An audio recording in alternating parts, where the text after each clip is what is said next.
Hello दोस्तों। 17 और 18 मार्च 2025 को नागपुर में जो हुआ वो तो हंसी और हैरानी का कॉकटेल था। वही नागपुर जहां आरएसएस का मुख्यालय है, जहां 300 सालों में कभी धार्मिक दंगे या झड़प की नौबत नहीं आई।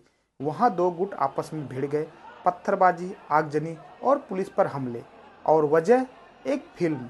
जी हाँ, छावा मूवी ने ऐसा कमाल किया कि शांतिप्रिय नागपुर का नक्शा बदल डाला। लोग औरंगजेब की कब्र तोड़ने की मांग को लेकर सड़क पर उतर आए। अफवाह फैली कि कोई धार्मिक किताब जल गई और बस खेल शुरू। लेकिन ये सब शुरू हुआ कहाँ से?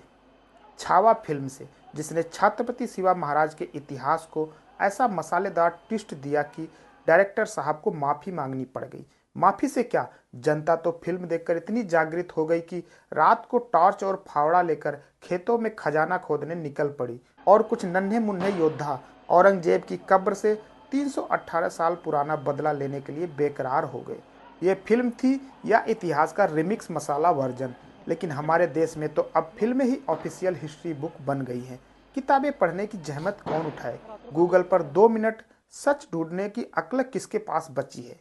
छावा देखा और बस हम इतिहासकार बन गए।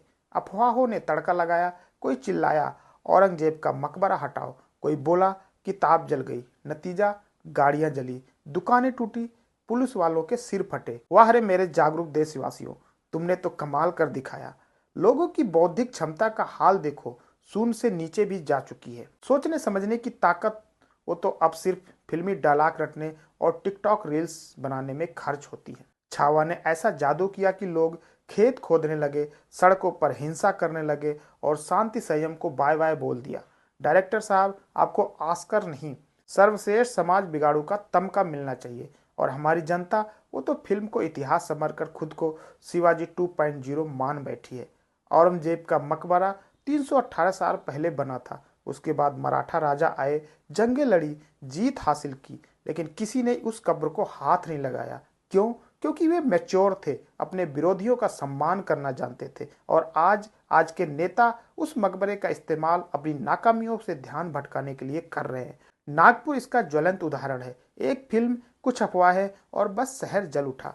नागपुर की सड़कों पर जो जल रहा था वो गाड़ियां और दुकानें नहीं, हमारी अक्ल थी। अगली बार कोई फिल्म आएगी तो शायद लोग खजाने के लिए पड़ोसी के घरों में घुस जाएंगे या सड़क पर तलवारबाजी शुरू कर देंगे, क्योंकि यही हमारा नया इतिहास है। फिल्में देखो, दिमाग बंद करो और जो मन में आए वो कर डालो। तालियां बजाओ अपने लिए मेरे प्यारे देशवासियों, तुम सच में महान हो।